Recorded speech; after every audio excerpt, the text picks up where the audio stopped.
Voter list में आपका नाम था, लेकिन अब वो नाम होना नहीं होना किसी काम का नहीं, क्योंकि वोटर का वेरिफिकेशन हो रहा है बड़े पैमाने पर पूरे बिहार में। अब ये जो काम शुरू हुआ है, इसको लेकर के आम लोगों तक सही जानकारियाँ नहीं होने से लोग डर रहे हैं, पैनिक हो रहे हैं, 10 तरह के कागजात बना रहे हैं। तो आज हम आ गए हैं लोगों को जागरूक करने के लिए पोठिया प्रखंड कार्यालय में। यहाँ पर सीओ, बीडीओ इनसे बात करेंगे और एक एक सवाल का जवाब ढूंढने का कोशिश करेंगे, जिसे आप देखेंगे और समझेंगे, ताकि आपका काम जो है पूरी तरीके से आसान हो जाए और आसानी से आप इस फॉर्म को भर सकें। वह व्यक्ति जिसका जन्म 1 जुलाई 1987 से पूर्व हुआ है और वोटर लिस्ट में उसका नाम है 2003 के वोटर लिस्ट में, वैसे व्यक्तियों को किसी प्रकार का डॉक्यूमेंट्स देने की आवश्यकता नहीं है। वो फॉर्म बीएलओ देगा, उस फॉर्म में उसका डिटेल्स जो इपिक नंबर होगा, सीरियल नंबर होगा, वो भर के फॉर्म सीधे अपलोड कर दिया जाएगा, उसका काम खत्म। उसमें कहीं इफ बट वाली बात नहीं है। दूसरा कैटेगरी है कि वैसा व्यक्ति जिसका जन्म 1 जुलाई 1987 और 2 दिसंबर 2004 के बीच हुआ, वैसे व्यक्ति का एक अपना पहचान पत्र स्वयं का देना होगा और उसके साथ अपने माता या पिता किसी एक का कोई सपोर्टिव डॉक्यूमेंट्स उसमें देना पड़ेगा। तीसरा कैटेगरीज है जिसका ऐसे जो मतदाता हैं जिनका जन्म 2004 के बाद हुआ, उनमें उनके लिए यह प्रावधान है कि अपने स्वयं का एक पहचान पत्र चाहिए उनको, और उसके साथ साथ माता और पिता का दोनों का पहचान पत्र आवश्यक है। 4 के बाद जिनका हुआ है, जिनका जन्म 2004 के बाद हुआ, अपने स्वयं के पहचान पत्र के साथ साथ अपने माता और पिता दोनों का पहचान पत्र होना आवश्यक है। अब मैं यहाँ क्लियर कर दूँ कि वो दस्तावेज कौन से हैं जी, जिनको ये पहचान के तौर पर लिया जा सकता है। अगर वो व्यक्ति 1 जुलाई के बाद अगर वो पैदा हुआ, अगर माता पिता किसी का भी अगर वोटर लिस्ट 2003 में नाम है, वो एक सपोर्टिव के रूप में उसको इस्तेमाल किया जा सकता है।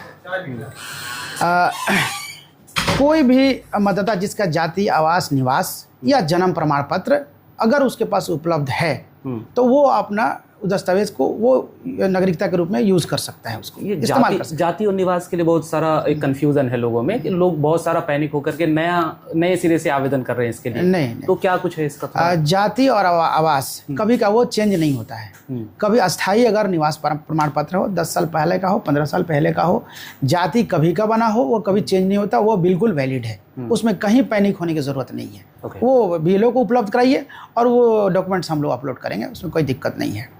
इसके अलावा मैं बता दूं आपको कि अगर ये जाति, आवास, निवास, जन्म नहीं है, तो पारिवारिक सूची या वंशावली, वो पारिवारिक सूची भी अंचल से निर्गत होता है और 2-3 दिन का समय लगता है। आप वो भी बना सकते हैं, वो भी एक पहचान के तौर पर उसको इस्तेमाल किया जाता है। तो बहुत साधारण और सिंपल है, कहीं पैनिक होने की जरूरत है। सभी के सभी डॉक्यूमेंट्स हैं, उसमें कहीं अगर दिक्कत होती है तो प्रखंड कार्यालय से संपर्क करें, आप हम लोगों से संपर्क करें, हम लोग उसमें सहायता करेंगे आपको। डॉक्यूमेंट्स अगर नहीं है तो इमीडिएट अंचल अधिकारी हैं, उन्होंने ये सीधे लोगों में मैसेज दिया है, अनुरोध किया है कि किसी तरह का अगर जाति, आवास, निवास में अगर कठिनाई हो रही है, आप संपर्क कीजिए। हम लोग प्रखंड में उसको कैंप लगा के बना रहे हैं, कहीं समस्या नहीं है इसमें। सर, जैसे किसी महिला की शादी हुई है, अब वो 2004 के बाद मान के चलें, लिस्ट में उनके पति का नाम है और उनकी शादी जो है उसके बाद हुआ है, तो वो कहाँ से खुद को वेरीफाई करे? आवास जो है जहाँ निवास करती है, वो पति के आधार पर उसका निवास बन जाएगा। उसमें कहीं वो निवास प्रमाण पत्र बन जाएगा, उसको अपना एक पहचान पत्र के रूप में उसका यूज किया जा सकता है।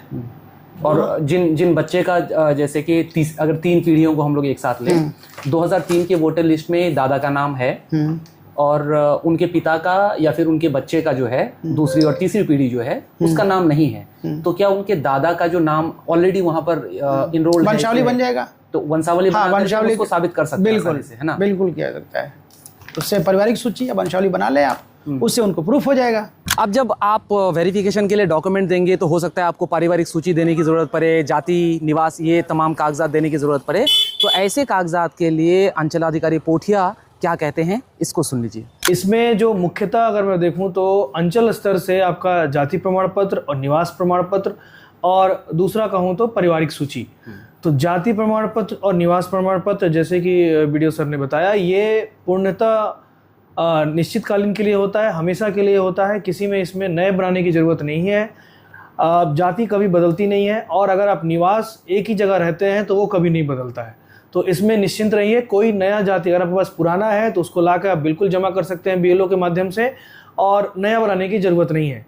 ये चीज़ भी मैं स्पष्ट कर दूं कि ये स्पष्ट होना चाहिए कि आपको जाति या निवास किसी एक चीज़ की ज़रूरत है। अगर आपके पास जाति है तो निवास बनाने की ज़रूरत नहीं है, और निवास है तो फिर जाति बनाने की ज़रूरत नहीं है।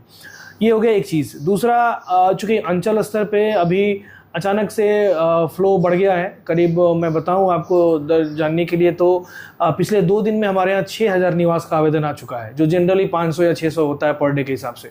तो उस हिसाब से मशीनरी को सेट किया जा रहा है, कुछ अधिक लोगों को लगाया जा रहा है। कोशिश ये है कि प्रोसेस को लचीला करके और नियम संगत तरीके से जितने लोगों का हो सके, कोई एक मतदाता छूटे ना, और उस हिसाब में हम लोग काम करें।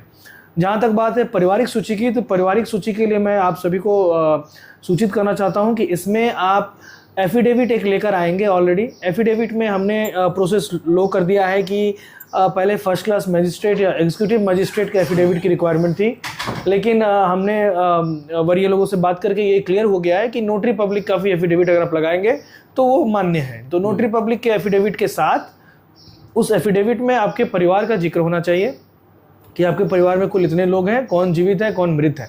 जो जीवित होंगे वो आधार कार्ड लगा देंगे, जो मृत है वो मृत्यु सर्टिफिकेट लगा देंगे। इन केस अगर कई मामले ऐसे होते हैं जिसमें बहुत सारे लोग जो 50-60 साल पहले मर गए हैं, तो उनका मृत्यु प्रमाण पत्र नहीं बन पाता, तो उस केस में जनप्रतिनिधि जो आपके होते हैं, सरपंच हो गए और माननीय मुखिया हो गए, माननीय सरपंच और माननीय मुखिया के तहत अगर वो लिख कर दे देते हैं अपने पैड पर कि इनकी जानकारी हमें है, ये बहुत पहले मर चुके हैं, तो वो भी आप एज अ मृत्यु प्रमाण पत्र पारिवारिक सूची के लिए मैं उसको एडमिसेबल कर रखा हूँ।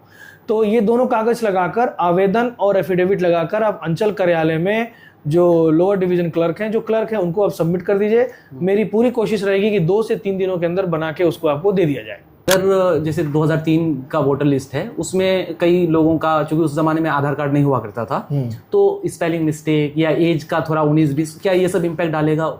अब देखिए, इस संबंध में मैं बिल्कुल स्पष्ट कर देना चाहता हूं कि ये जो पुनरीक्षण कार्यक्रम है, ये पूरी तरह से आपको वेरिफिकेशन का कार्यक्रम है। फिल्टर आउट रेयरेस्ट है। इसमें फिल्टर जिसको करना है वो बहुत रेयर चांसेस में फिल्टर होंगे। तो जो हमारे अनुमंडल पदाधिकारी महोदय हैं या जो ऊपर से जिला पदाधिकारी महोदय हैं, उनका स्पष्ट निर्देश है कि कोशिश करना है कि जितना प्रोग्रेसिव माइंडसेट से हम लोग सोचेंगे इसको, जहां भी छोटे मोटे स्पेलिंग के मिस्टेक्स हैं वो हम लोग वेरीफाई कर लेंगे। उसमें अगर वैसा सिचुएशन आएगा, बीएलओ को कंफ्यूजन होगी, तो उससे कहीं कोई दिक्कत नहीं है। रेयर केस में हम लोग उपलब्ध हैं, उसको पॉजिटिव माइंडसेट से हम लोग आगे बढ़ेंगे। ऐसा नहीं है कि स्पेलिंग ए आ और ये सबसे पैन कार्ड और आधार से दिक्कत होगी तो हम लोग बाहर कर देंगे, ये बिल्कुल नहीं है। ये पूरी तरह से मिथ्या है, इस पर ध्यान देने की जरूरत नहीं है। आप सबमिट करिए, अगर वैसे कुछ मामले आते हैं तो हम लोग देखेंगे क्या करना है, लेकिन पॉजिटिव माइंडसेट से आगे बढ़ेंगे।